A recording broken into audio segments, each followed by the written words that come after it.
Ahora también nos va a ayudar con la presentación del libro el licenciado Francisco Miguel Aguirre Farías.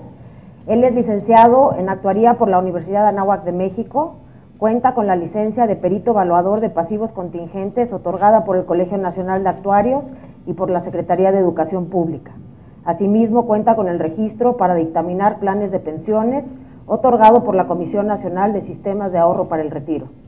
Fundó el despacho Evaluaciones Actuariales del Norte en 1980, donde se desempeña como su director general y actualmente da asesoría actuarial y financiera a más de 400 organismos como el Banco de México, el Sindicato Nacional de Trabajadores de Seguridad Social, el Sindicato Nacional de Trabajadores de la Educación, la Cámara de Diputados, la Asociación Nacional de Universidades e Instituciones de Educación Superior, la Asociación Nacional de Instituciones Estatales de Seguridad Social, entre otras, así como a más de 20 institutos estatales de seguridad social, a más de 30 universidades públicas de un gran número de municipios y de importantes grupos empresariales.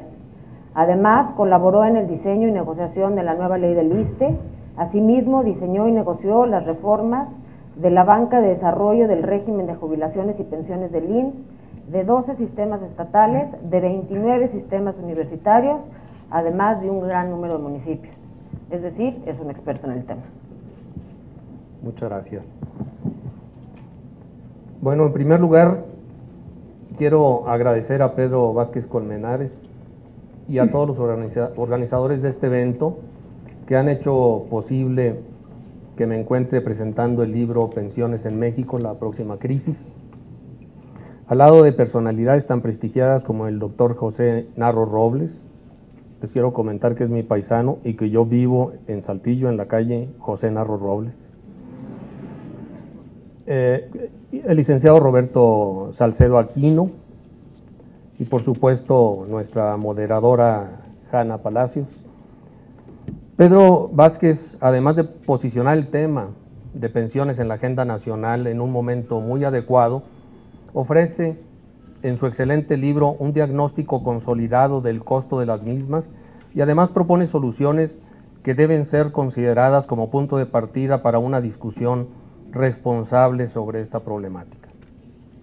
Desde mi punto de vista, el libro podría también llamarse, y aquí coincidimos Roberto y yo, la actual crisis de pensiones en México, ya que la mayoría de los sistemas de pensiones, como el de transición del IMSS asegurador y del ISSSTE, así como 12 estados, 12 institutos estatales, por mencionar algunos, ya son subsidiados con recursos públicos que afectan otras partidas presupuestales. Pedro Vázquez señala en su libro que se trata de una bomba de tiempo activada, pero desde mi punto de vista se trata de un gran número de bombas distribuidas por todo el país que han estado detonando en diferentes fechas, mientras que otras lo harán en el futuro, carcomiendo lentamente, esto es bien importante, lentamente las finanzas públicas. Siempre pensamos que va a detonar todo junto, no, la realidad es que nos van carcomiendo lentamente las finanzas públicas. Este aumento paulatino en el costo ha impedido que se tomen las medidas drásticas requeridas para evitar la descapitalización. El problema financiero,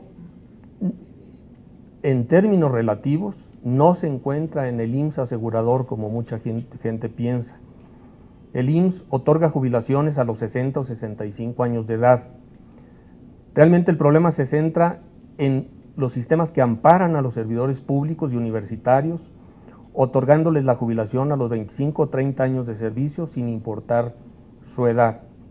Es decir, lo más grave de todo esto que nos dice Pedro es que buena parte de ese 104% del PIB se destina a pagar pensiones a personas que tienen 50 años de edad, 40 y tantos años de edad, pensiones por jubilación. Es necesario señalar a los servidores públicos y universitarios que una de las máximas del derecho establece que nadie, y subrayo, ni siquiera el gobierno, está obligado a lo imposible. Es una verdadera injusticia mantener en la ignorancia a los pensionados y a los trabajadores sobre el futuro de sus beneficios. El autor llega a la conclusión de que el pasivo contingente por pensiones en México equivale al 104% del PIB. Vale la pena aclarar que este indicador, es el valor presente de los pagos por pensiones que se harán en los próximos 80 o 90 años, considerando exclusivamente al personal activo o pensionado, es decir, lo que nosotros llamamos a grupo cerrado. Pero además, esta cifra que trae a valor presente 80 o 90 años, se compara con el PIB de un solo año. Para mí, esta cifra es altamente sensible a las hipótesis que se utilizan en su cálculo y no expresa los flujos de gasto esperado en cada año, por lo que, a mi juicio, este no debe ser el indicador más importante para evaluar un sistema o un grupo de sistemas de pensiones. Además, es muy común consolidar equivocadamente resultados de servicios pasados, de servicios futuros, de servicios totales y de grupo abierto, es decir, que entra la gente nueva que va entrando. Es necesario señalar que sería injusto e incorrecto comparar este dato del país, del pasivo en México, con otros países que no reportan este pasivo o que lo hacen parcialmente. Como lo dice el autor, lo más conveniente es realizar una evaluación actuarial estandarizada que permita observar el flujo anual de ingresos, egresos y saldos de cada uno de los sistemas de pensiones públicos del país, así como sus periodos de suficiencia, es decir, cuándo van a descapitalizarse, y los subsidios que se requerirán a partir de esa descapitalización. El problema de pensiones trasciende al ámbito de la seguridad social y alcanza al de las finanzas públicas y al de la política. La solución no está exclusivamente en los directivos de las instituciones de seguridad social, sino que debe involucrarse al Poder Ejecutivo y al Legislativo, así como a patrones, líderes sindicales, trabajadores, comunicadores y a la sociedad en general.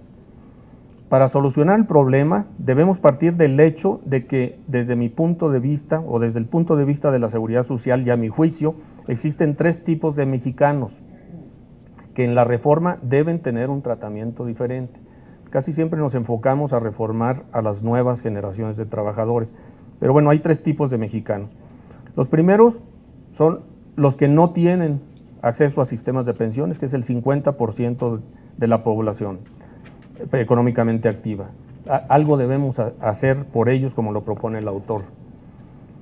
También están los afiliados al IMSS, que constituyen el 35% de la población económicamente activa, y se dividen en dos: los amparados por el esquema de 1973, la ley, y los que están amparados por la ley de 1995, para quienes se deben incrementar las cotizaciones a las cuentas individuales y disminuir las comisiones de las AFORES. De lo contrario, las pensiones difícilmente superarán el 30% del último salario. Bajo esta ley 95, habrá un gran número de trabajadores sin pensión garantizada debido a la baja densidad de cotización. En el año 2022, el IMSS otorgará, lo dice el autor, las primeras pensiones por retiro a través de cuentas individuales. Entonces, sabremos si dicha reforma es socialmente aceptada. El tercer grupo de mexicanos, desde la óptica de la seguridad social, son los afiliados a los sistemas de pensiones para servidores públicos.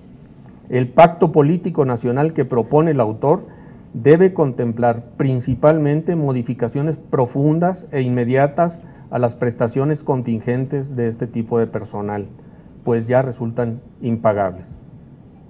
En el caso de las reformas a los sistemas de pensiones, debe considerarse la existencia también de tres grupos de derechohabientes que deben tener tratos distintos desde el punto de vista político y jurídico. Primero están los pensionados, a quienes difícilmente se les pueden hacer modificaciones. En segundo lugar están los trabajadores en activo, que se dividen en dos: los que tienen derechos adquiridos, los que ya cumplieron los requisitos que marca la ley, y a esos no les podemos mover legalmente sus prestaciones, pero luego están los que les falta un día o un año o 5 años o 10 años, que son los que tienen expectativas de derechos, y a ellos legalmente sí podemos hacerles modificaciones a sus prestaciones. Y por último están las nuevas generaciones de trabajadores, los que van entrando a sustituir a los que están jubilándose o saliéndose del sistema de pensiones. A estas nuevas generaciones se les han hecho modificaciones a sus prestaciones en la mayoría de los casos. Un dato que llama la atención es que los sistemas de pensiones más grandes del país ya concretaron sus reformas, y esto implica que más del 80% de los trabajadores mexicanos están amparados por instituciones de seguridad social ya reformadas. Sin embargo, nuestra realidad seguirá siendo devastadora durante las próximas administraciones gubernamentales, debido a que las reformas que se han realizado prácticamente no modificaron las prestaciones de los pensionados ni de los trabajadores activos. Esto tiene implicaciones preocupantes, ya que el gasto no solo no se ha contenido, sino que en las próximas décadas seguirá creciendo. Siempre pensamos que con una reforma se resuelve el problema, y la realidad es que tendríamos que reformar drásticamente a la generación actual de trabajadores para que tenga efecto inmediato la reforma. En nuestras estimaciones, el gobierno actualmente destina cerca del 8% del presupuesto de egresos de la Federación en subsidios extraordinarios, no en cuotas, sino ya en subsidios adicionales a las cuotas para pensiones, 8% del presupuesto. Pero este porcentaje, aún con las reformas, seguirá creciendo hasta el 14%, hasta llegar al 14% en el año 2030. A partir de entonces empezará a bajar el gasto como efecto de las reformas a las nuevas generaciones que se hicieron en estos últimos años. Debido a la inercia de estos esquemas que acabo de mencionar, ninguna reforma políticamente viable, de beneficio definido o de cuentas individuales, resolverá el problema de crecimiento de costos por concepto de pensiones durante los próximos años. De hecho, en el mejor de los escenarios, aún con las reformas ya concretadas y las que se negocien en el futuro, de no modificarse de manera importante las prestaciones de las generaciones en transición, el pasivo contingente que señala Pedro seguramente continuará representando más del 90% del PIB. Es decir, ese 104% ya tenemos la obligación. Lo que logremos modificar va a ser reducir un poquito ese 104%, pero lo fuerte de la reducción va a ser para las nuevas generaciones.